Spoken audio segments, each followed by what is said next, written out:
Greetings, race fans, and welcome to RaceSpot TV's presentation of the Radical Esports Cup. JR Gregory here with you on the call. Beside me in the commentary booth, my partner, Racing Ron Mons, and our producer today, Ramiro Agustin Cisneros. Today brings us to week 7 of 2025 season 2 at the fantastic Phillip Island circuit in Australia.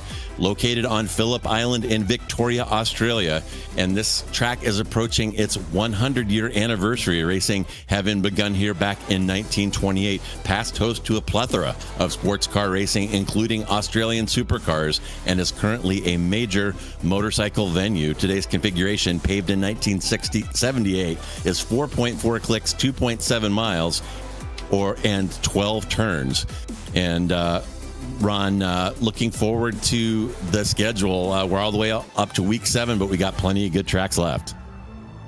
Yeah, we have got some awesome races to look forward to here in the second half of this season. Alton Park, Montreal, VIR, Mount Panorama, and Interlagos bringing this season to a conclusion. But this track here at Phillip Island is an absolute gem on the iRacing platform. I think there is no better way to get the second half of this season underway.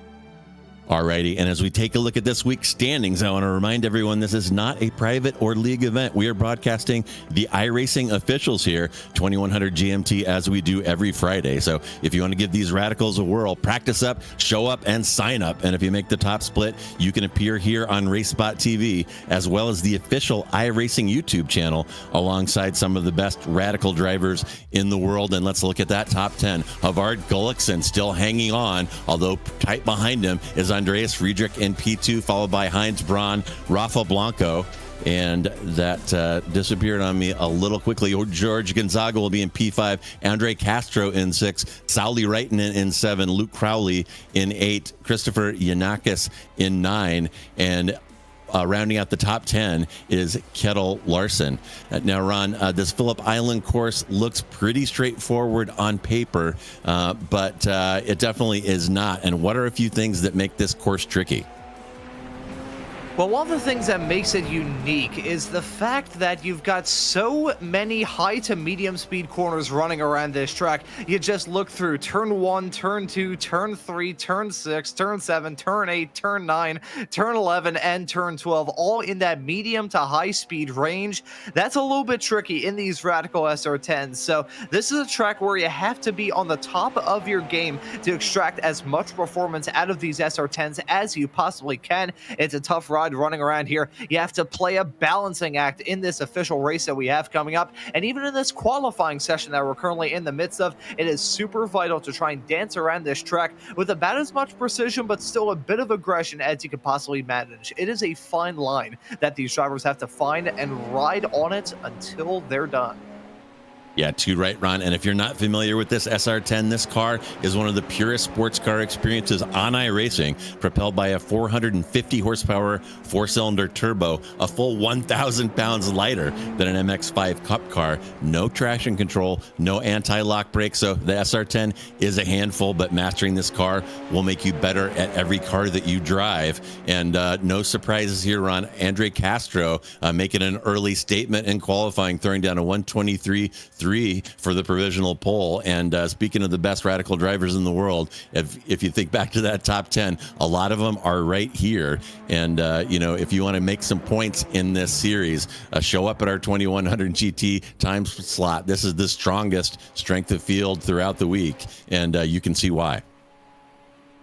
Yeah, you can see some absolutely fantastic drivers in these Radical SR10s, and you raised one of the best there a couple of moments ago, JR, talking about Andre Castro. In the first half of this season of these Friday 2100 GMT broadcasted races here on RaceSpot TV and the iRacing Esports Network, Castro was able to grab 3 wins. First at the Nürburgring, running on the Grand Prix layout, second at Canadian Tire Motorsports Park for round number 3, and then last time out at Road Atlanta, my apologies. We had Road America a little bit earlier on in the season, and he was quick there too. But at Road Atlanta 1 week ago, Castro was able to grab his 3rd win in 6 races. He's not really contending for the official series championship, which I think is a bit of a shame. But when he shows up to these broadcasted races, he's here to show that he's a very quick driver. He's here for the fun. He's here to grab some checkered flags. And based off his track record in the first half, we may have to keep talking about that American from New York throughout the rest of this season.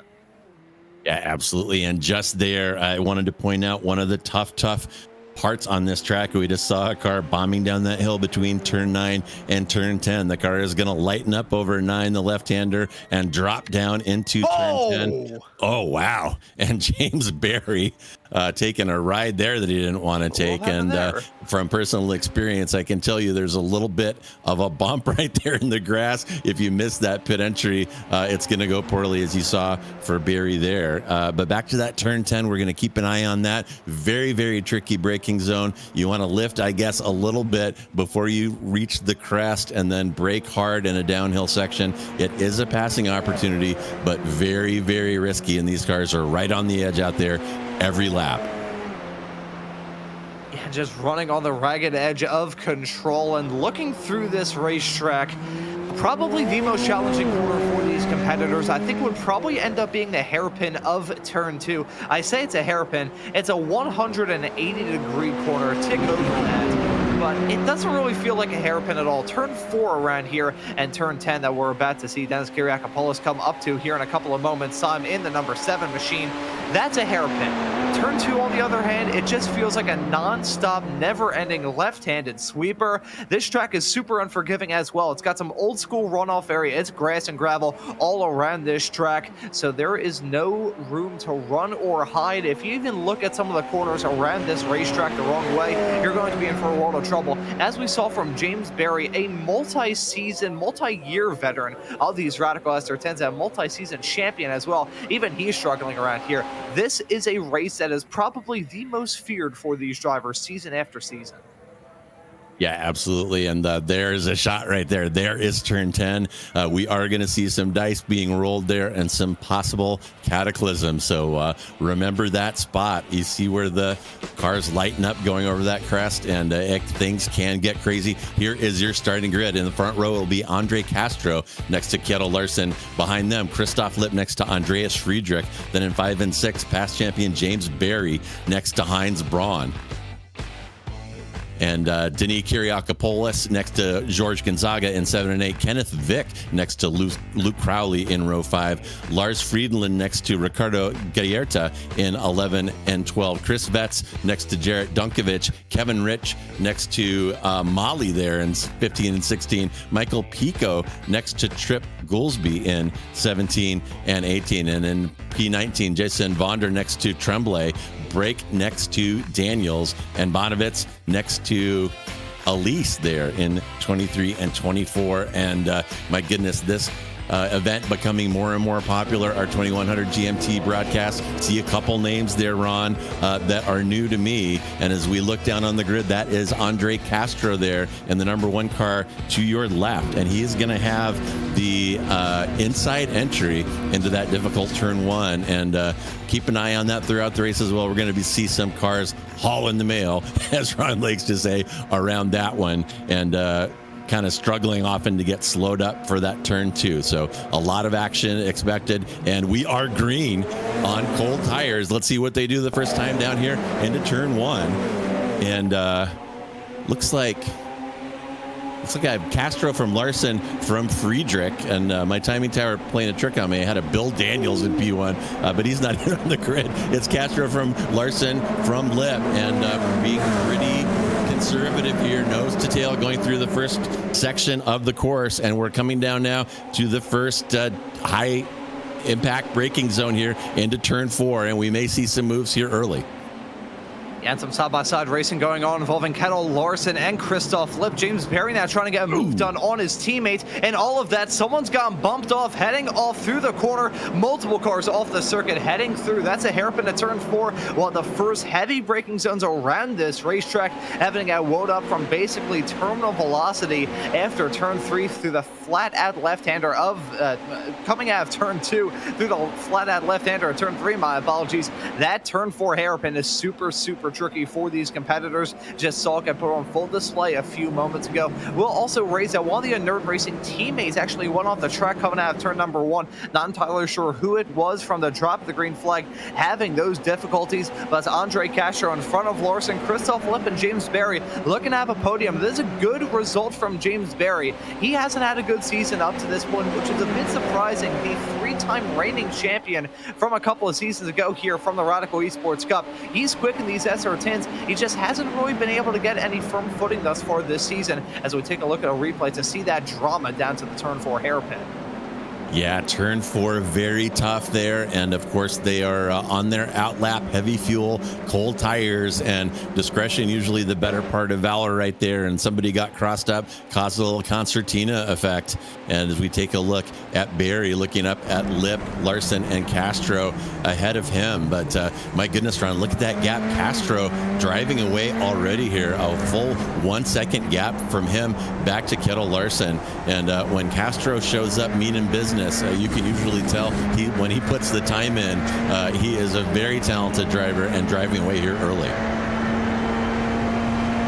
Yeah, you can see the talent in this field. Some very quick competitors. And looking through the top 7, all of the drivers that we have in that top 7 are drivers who have been around the block before when it comes to these SR10s. And you can make that to the top 8 is now Luke Crowley jumping up to P8. I think Kenneth Vick may have had a moment. He's dropped down a bit in the number 19 car. Now locked steady in a very close battle with himself and Andreas Friedrich, as that's the moment for Gallaretta. That's the number 9 car. Again, a big whack heading through turn number 4. Just spun it on entry and then around a bowling heading through the turn. Yeah, I feel for Gallaretta there. He was on the ball and managed to avoid contact there. But the same can't be said for the driver behind him as he takes a hard hit probably on his right side rear axle as he was waiting for traffic to clear. So unfortunate for him. And taking a look right now at Christoph Lip. He is another very fast driver. The top of this field, folks, are all 7K rated drivers, which makes them very rare indeed. And right now it is Castro from Larson, from Lip, from Barry, from Heinz Braun, and a small train forming up there from 2 to 5 as Castro still trying to get away here. And we've talked about the draft in these radicals, Ron, and it definitely plays a role at this track. There is a long straight, that pit straight leading into turn 1, and Castro is going to want that to see that gap at 9/10 or a second so that he doesn't give a tow to the car behind. Yeah, and the draft is oh so vital in these Radical SR10s. Once you break away from that draft, you're going to be in for a good one, as that's a moment in the mid-sector of the racetrack. That's a battle for P10 gone desperately wrong. Kenneth Vick in the 19 car getting the short end of the stick and all of that. He's been shoved off the circuit, now rejoining the racetrack, albeit well farther down the running order from where he once was. Currently side by side with one of his teammates as he rejoined the race. Out, I believe it was heading through turn number 9, as side by side racing between James Berry and Kettle Larson down into turn 1. Barry getting the move done to jump into the podium. Yeah, absolutely. And my goodness, it looks like Larson may have had a problem there. You've got to get a real good exit out of turn 12. And frankly, Ron, that pit straight really starts at turn 10 because you are flat out through turn 11, through turn 12, and onto that front straight. So it all starts back on that tough downhill right-hander in turn 10. If you don't get a good exit there, it is going to catch up to you on the entry to turn 1 here. And my goodness, look at that action up front. That is Larson polishing the bumper of James Berry. Very short gap, about 3/10 there. And as always, Heinz Braun sniffing around to pick up the pieces. And here is a look at Vic again, and maybe a little over rotation there over that oh my goodness, over that little rise. And is that another incident from Vic, or is that a replay of the first one? Vic the first one. Yeah, that was a replay, but again, no electronic nannies at all on these cars. 450 horsepower. You got to be very judicious in your application of throttle on these things. You got to be patient, and Vic getting into the gas a little too quick there. Yeah, and the curb whack not helping his cause out at all there. The curbs around this track, it's night or day. You got the curbs heading off through turn number 1, entering the turn. they're flat, they're fine. You don't have to worry about those two too much.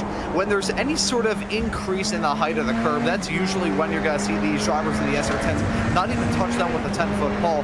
JR, we were kind of talking before the start of this broadcast about the dichotomy of open wheel cars not really being able to hit some of the curbs around whatever racetrack they may be running around compared to sports cars where you can basically munch on those curbs like cereal for breakfast. These SR10s, it's odd. They are considered a sports car, but in a very odd way, I feel like these drivers have to treat it as if they're running in an open wheel race when it comes to that relationship with the curbs. That front splitter means that these drivers whacking those curbs are going to lose that downforce, and you're going to be in for a world of trouble. So despite being a sports car, these drivers have to have an open wheeler's mind when it comes to hitting the curbs around whatever racetrack they may be running at. Yeah, they absolutely do. And great camera work here. You see Kyriakopoulos there dropping down that hill into that tight right-hander, and you're really getting a feel for Phillip Island. This is a fantastic track. If you haven't bought this track, shame on you. It is beautiful and just kind of gives the feel of kind of hauling the mail through backcountry roads out on public roads, and those are the kind of tracks that I like. And there is a move. There is Barry sticking it past Lip, and Lip not showing a lot of defense there. Might have allowed his teammate Barry through back up into P2. So now it's Castro from Barry, from Lip, from Larson, from Braun, and those two may be on comps together. May have decided that Barry has a better crack of winding down that gap to Castro, and I can tell from Ron's reaction, I missed something. What's going on, Ron? We nearly just saw a collision between Heinz Braun and Kettle Larson a couple of moments ago. Kettle Larson, he's not going to be happy at all with the number 5 of Heinz Braun. That, I believe, was coming out of turn number 2 a few moments ago, where we nearly saw those drivers come to blows. I'm curious, Ramiro, if we can maybe load up a replay to see those two drivers having that near disaster of a moment. Larson got shown the door on the outside line, and that didn't help out his cause at all. Let's take a look at this replay. Heading out of turn number 1, Braun going for the dive down into 2, a little bit contact being made, it must be said, on entry, and then the 5 just tracking out wide, the 6 with nowhere that he could have gone. Heinz Braun is rather synonymous in the iRacing Radical SR10 circles as being a rather aggressive driver. He's not here to make friends, and a move like that really proves it. Yeah, no kidding. And we've been covering Heinz for a long time, and he is very skilled. He would not be running in P4 in this field if he couldn't wheel that car, but very aggressive. If Heinz sees a sliver of daylight, he is stuffing that SR10 in there, and might have caught Larson unaware. It's not a typical place to try to pull off a pass, and that is Braun's racecraft at its best. And now Christoph Lipp has to deal with that red radical in his rearview mirror as he seems to be closing down on Barry, and maybe they're changing their mind about that change of position. Castro has opened up that gap to about 2.5 seconds here, and if somebody doesn't do something soon, he is just going to be gone and uncatchable.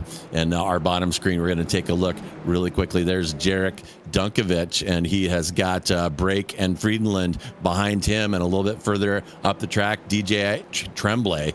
And outrun on any of these tracks that have any kind of straightaway, the draft kind of sucks these cars together. They tend to train up a little bit, and we're seeing that starting to happen now.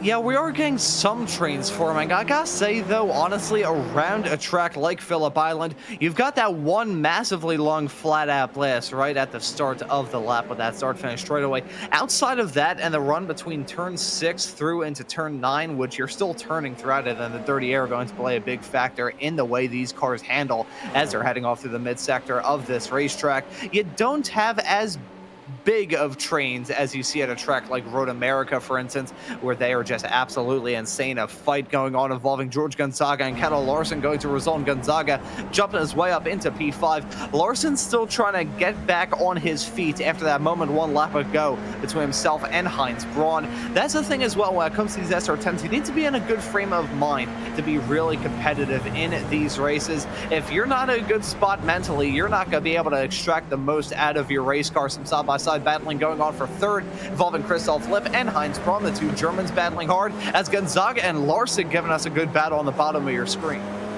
Yeah, Gonzaga and Larson showing great car control and great trust wheeling those radicals side by side through turn 4. So you saw Gonzaga put that slipstream to work and make that pass on the entry to turn 1, but Larson not laying down for that and almost got that back through turn 2, 3, and 4. But it looks like Gonzaga now has finally closed the deal. So it is Castro from Barry, from Lip, from Braun, and Castro's gap now up to 3.2. And I'm just gonna call it now. If Castro keeps this thing on the track, it is over. It's going to turn into another Castro track day. And Barry still leading Lip by a couple ticks. Heinz Braun now catching up to those two. So we're not done with the fighting here. And here we go. And here comes Larson. And he wants that position back from Gonzaga. And my goodness, with that slipstream run, really nothing Gonzaga could do there.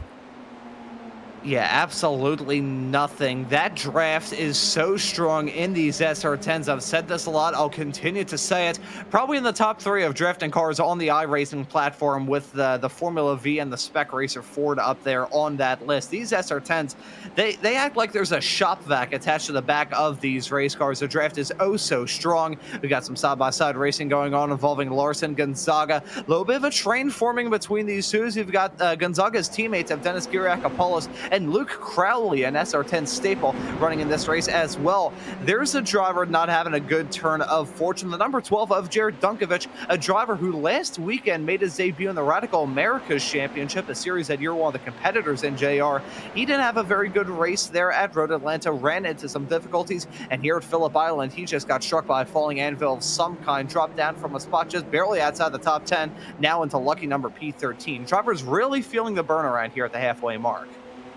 Yeah, and my goodness, Larson keeping it frosty here. He has been under relentless pressure. He had to deal with Heinz Braun muscling his way through. Now he's got Gonzaga all over him like the plastic on Grandma's couch. And here they go down that pit straight. And Gonzaga will have this one easily. It's going to be leapfrog back and forth. And somewhere they're marking off laps on a piece of paper, trying to make sure that they are not the man in front on the final or on the next to final lap. Here's looking back from Gonzaga to Kettle Larson. My goodness, Larson right now sitting in the inert racing team sandwich with Gonzaga's teammate Denis Kiriakopoulos right behind, and we'll ride along with Gonzaga a little bit here. Here is that tough entry into turn 4, and right in front you saw somebody looping it right there, a cloud of smoke, and that is, my goodness, that is Friedrich, or is it? Or no, Christoph Lip. Christoph Lip falls out of P3, and did he have help there, Ron? Yeah, Heinz Braun has dropped down the running order as well. I think those two may have come to blows heading down into turn number 4. May have been a failed overtake, may have been some sort of extracurricular chicanery. Either way, those two have dropped down out of the podium spots, now down to P8 and P9 respectively. That is going to be a disastrous run for those two competitors. Let's take a look at a replay here, JR, as we see Lip heading down into the corner, and oh, Heinz, oh, that was...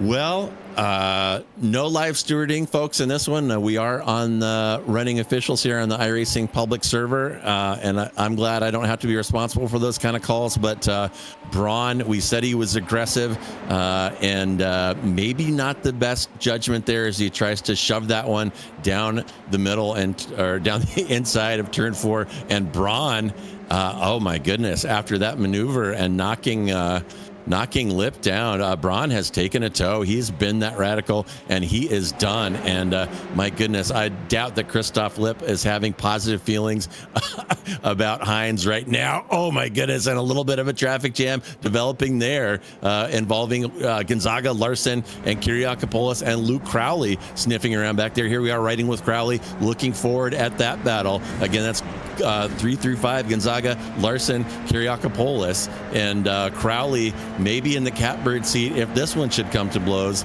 And we have seen some contact here and there in this one, lap 11 of 18, and we may not be done with the rough stuff here, Ron. Crazy race today.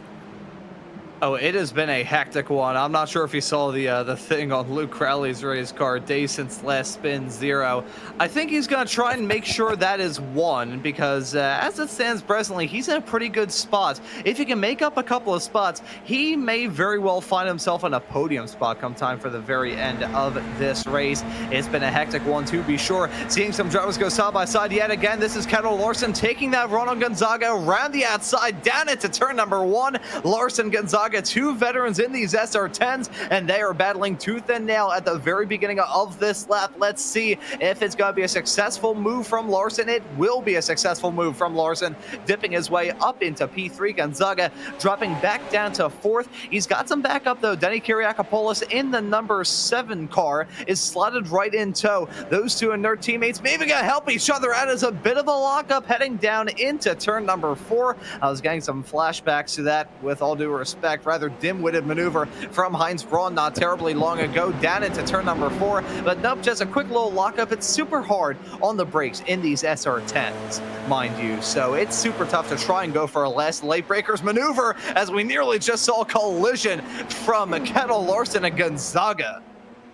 Wow, Larson and Gonzaga putting on an epic show, and there goes Crowley sticking his nose down the inside. We'll call that a minor Braun and not the major Braun that we saw earlier. But my goodness, and that's going to knock Kyriakopoulos down. So rough driving here, and hats off to Kettle Larson. That is going to be my move of the day so far, as you saw Gonzaga cover the inside and Larson take the long way. And let's see what happens this time. Larson is going to run the normal line, let Gonzaga through.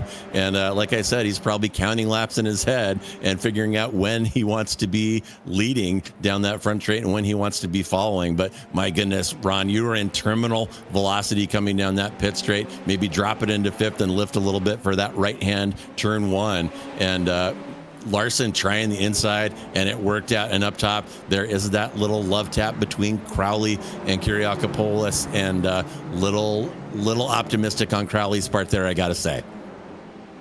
Yeah, going for the moves down into the turn 10 hairpin. You need to get that done with authority. Coming out of the long, seemingly never-ending left-hander of turn 9, you're battling a lot coming out of that section. I mentioned a couple of moments ago the braking in these SR10s. It is a super, I would say probably a molecularly thin line between pulling up in time or locking up and smashing a competitor off the track. That's an unfortunate moment. Nonetheless, I'm sure Luke Crowley didn't mean to go for any sort of contact. I also say from the angle that we have seen, I think Kyriakopoulos maybe could have left him a bit more room on the inside, just from the angles that we did see of that collision. But these drivers seeing the red mist here at Phillip Island, to be sure. It's a track that is very fun to run around and super awesome to drive around if you do get it right. But at the same time, in these SR10s, if you want to get a move done heading into the braking zones, you may need to get a bit physical. Yeah, absolutely. And some great camera work there as we watched Larson still all over George Gonzaga, hanging on for the time being, lap 14 of 18. George hanging on to that P3, but Larson and Crowley are there waiting. And look in the background, it looks like Andreas Friedrich and Lip have all caught up here. So my goodness, Gonzaga has got a massive amount of talent beginning to stack up behind him. Can he hang on with a few short laps left here? And he is going to get some help. You see Kyriakopoulos there. Oh, and Crowley. Is that a replay? Yeah, that was a replay, correct. Yeah. Okay, sorry. That was a replay of Crowley getting that little smooch there. Gonzaga starting to act as the cork in the bottle a little bit there, and you know that he is driving in his rearview mirror right now, and not a great place to be in, looking at the names on your relative and seeing who is back there hunting you down. Here they come onto that front pit straight again, and see what happens. George has shown that he wants to cover the inside, and we saw Larson make that incredible move around the outside, and this time Larson is going to try the inside and get that one easily. Crowley not quite close enough to follow him through, but you know he thought about it, as Crowley is now reeling in Gonzaga about 3/10 back, so he could be in position to make something happen next time around. Yeah, we're getting to the end of this race as well, on lap 15 of 18 in this race. And around a track like this, you don't have many overtaking opportunities to try and go for the sends on your competitors. Speaking of a send, we may end up seeing a move from Lars-Erik Friendland, who we're riding on board with right now in the number 15 car. This is heading down into the hairpin at turn number 4, looking for the move around the outside of Michael Brake, but he's going to outbrake himself there. Locked one of the wheels up down into turn number 4. So easy to do that, and off the track he goes. That's going to be a lost spot as well for Lars in the 15. Yeah, and you should have known better than to try to break himself. And we'll jump back to this intense battle that we've been watching. That is Larson from Gonzaga from Crowley as they stream around the final section here. They're rounding that long left-hander onto the pit straight. And I told you that section really starts coming out of turn 10. Got to get a good exit there. And then it is flat out all the way up through the gears, reaching the terminal velocity of these radicals. And Larson able to get a little gap going. Oh, George sticks it on the inside at the last minute. A little head fake. Can he hang on? Not quite, but a ballsy attempted move there by George. Really nice stuff. Yeah, these competitors are so accustomed to running in these SR10 races. George Gonzaga, one of the guys who organizes a lot of this stuff in the Radical SR10 community as well. He's quick in that 8 car, and he is very comfortable with these cars as well. I talked about a little bit earlier on how being comfortable in a race like this is super important to try and do well. JR, the both of us have driven these cars quite a lot in the sim. I've done my fair share of official races over time. You run in the Radical Americas Championship, which, by the way, you can catch occasionally on Sundays here on Race Spot TV. But we both have experience running these SR10s, and we know rather well that once you get knocked out of your groove, it is so difficult to switch back into it and get comfortable yet again with running with your competitors, racing hard, getting those braking zones exactly right, hitting those apexes exactly right, and just executing the maximum amount of pace that you can in a series like this, which is oh so close. Yeah, absolutely. These cars require a great deal of precision. In a track like this, you got to be precise on turn in. And here we go. Here's another contested entry. And Larson tries to squeeze Gonzaga out of the inside. Gonzaga says, no way, I'm going for it. Sticks it through. And is Larson going to be able to fight back into turn 2 and 3? No. And Gonzaga, I think Larson got caught a little bit there, thought he had the inside covered. And Gonzaga said, no way, there's still a sliver of light in there. I've seen what Heinz Braun goes for. I'm going to go for it too. And it's not over. A little bang in side by side into turn 4. Gonzaga will have the inside line. They're still side by side up to the exit, and Gonzaga slams the door on the exit. And my goodness, this is the kind of racing that we like to see and that we see every week here. And here's a battle between two teammates. That is Kyriakopoulos and Friedrich, both of whom have had incidents in this one, trying to do recovery drives, currently running in 7 and 8. And that battle for third rages on with Gonzaga, Larson, and that's Luke Crowley in the background. And Gonzaga tackles that tough downhill braking zone into turn 10. And from right here all the way to turn 1, it is floored, running it through the gears and lighting the wick under these radicals. Man, this track, I'm telling you, Ron, people that don't own this track need to run out and get it. It is an absolute riot. This track is absolutely fantastic, and with these SR10s, as much as it may not be a draft fest as some other races that we have this season, it still puts on a barn burner. We got side-by-side fight at the end of this race, heading down into turn number 1. Kyle Larson sweeping around the outside to jump his way up into the final podium spot. George Gonzaga still going to be within striking distance, and look at Luke Crowley in that number 10 car. He may try and get a move done as well. At the front of the field, Andre Castro on track for his 4th win in these Friday 2100 GMT broadcasted races here from the Esports Cup, but it's still a fight like hell for the final podium spot.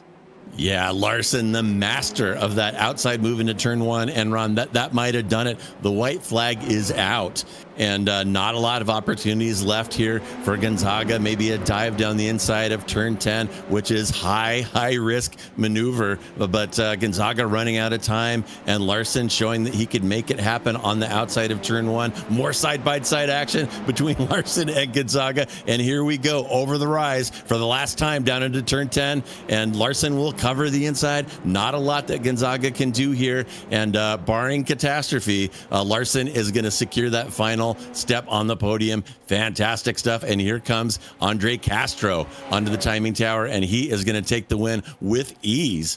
6.5 second gap ahead of Barry. So Castro showed up to play here and showed you what he can do when his concentration and his track time is dialed up, and completely drives away with it.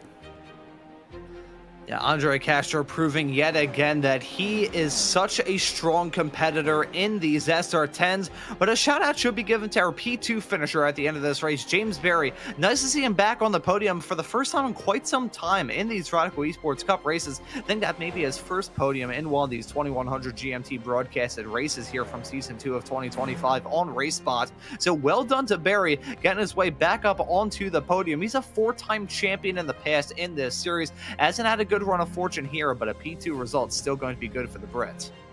Yeah, fantastic. And Barry getting that done with consistency and avoiding the flaming barrels all around him. The cars around him got picked off throughout that one, right and left. But there are your final results, folks. As I said, Andre Castro completely drives away, 6.5-second gap ahead of P2 James Berry. Then Kjetil Larson, after that epic battle for 10 laps at least with George Gonzaga, prevails in that one to take the final step on the podium in P3. Then it is Gonzaga, Luke Crowley, Christoph Lipp, after getting brawned off the track there early on, manages to fight his way back to P6. Then it's Kyriakopoulos in 7. Andreas Friedrich also had an incident. I think that was a self-spin, if I recall, in P8. Then Michael Brake pushes his way up, the American, up into the top 10, and Tremblay will round out your top 10. Then it's Friedland, Dunkovitz, Ellis, Gallarda, Kenneth Vick in 15th, followed by Rick, Molly, Bonovitz, Pico,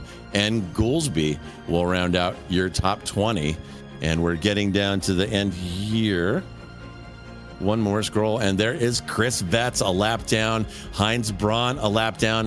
Looked like he pitted. He must have taken repairs and come back out. And then Bill Daniels and Jason Vondra there having struggles and maybe not starting, and not really clear what happened to those two. And look at that fast lap run, 1:23.2 by Andre Castro. And my goodness, it looks like Andre is here with us. So I will go ahead and bring him in. And Andre, we talked a little bit last week about the weeks where you decide to concentrate and put your nose to the grindstone and get ready for, and the weeks that you don't. And this one, you drove away easily, winning this one by 6.5 seconds above a very, very tough field. So I'm guessing that you put the time in to make that happen.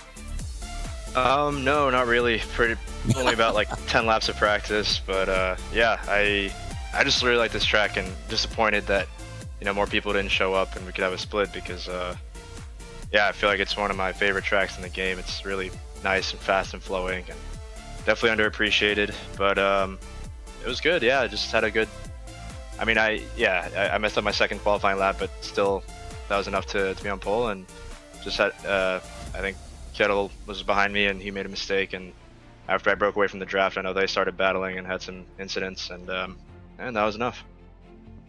Yeah, well, a really good drive. You were never really under any pressure. After lap 1, you had already had it up to about 0.8, and that's about all you need to break the draft behind on that long pit straight. So very excellently done. You're working your way up the standings. Let me take a look here and see if I can recall where you are at. Yeah, you're currently sitting in P6 with plenty of time left. I know you have a couple drops involved in that, so you may be able to make a push for the season podium at the end. What is your outlook on that?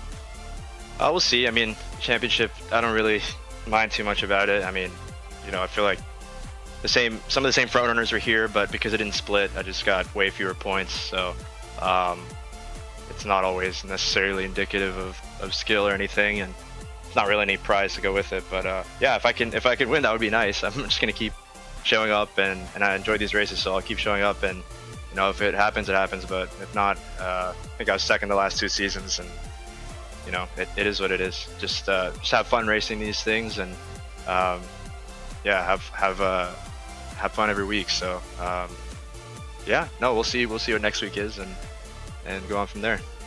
All right, excellent. Well, again, very good drive. Congrats on the P1. And as we wrap up, is there anyone you would like to thank or give a shout out to today?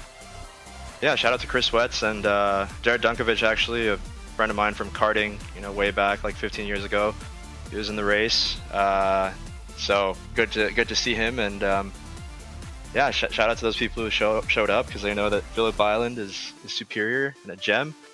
Hopefully we can get some more next season, but yeah, and shout out to you guys as well, putting another great show on, and I'm looking forward to the next one. All right, cheers. We will see you next week at Alton Park. And that was Andre Castro, who showed his expertise wheeling these radicals and made something, really put on a show, driving away with a 6.5 second gap.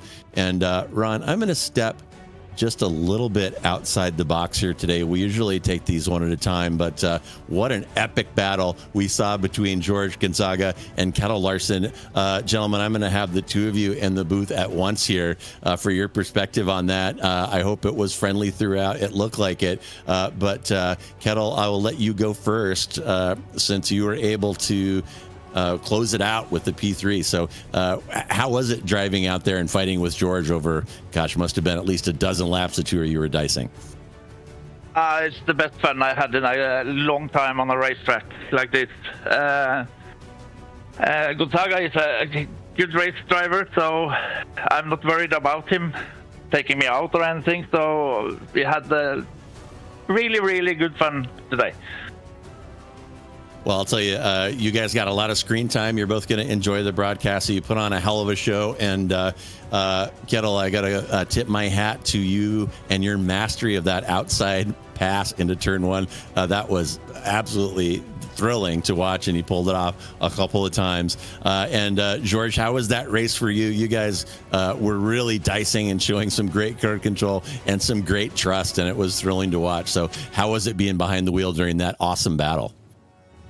Yeah, the same as Kettle. Like it was insane, a really amazing race, and I love. We know each other from the Radicals from a long while, and when you have someone you can trust and to battle, you get like these amazing moments, and today was a proof of that. I knew I could do some bit more risky moves in the sense that I know I would always give him space, and he would give me space as well. So when there's respect like this, it's really nice, and it was insane. And then yes, the race, it felt like it was never over for like 12 laps, so it was crazy.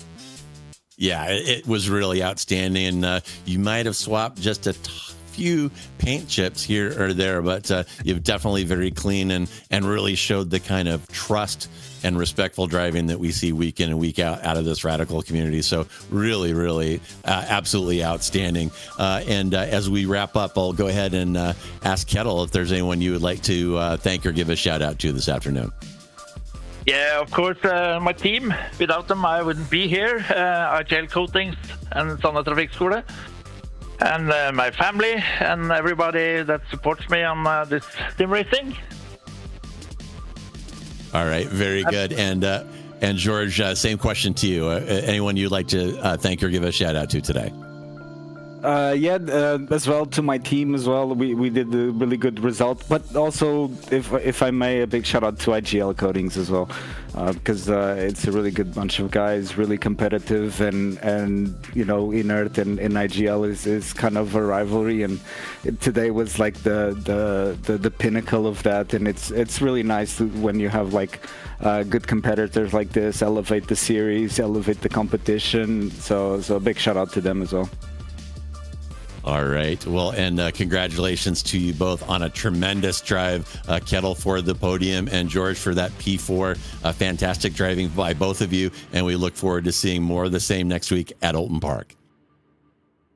Thank you. Bye-bye. Bye.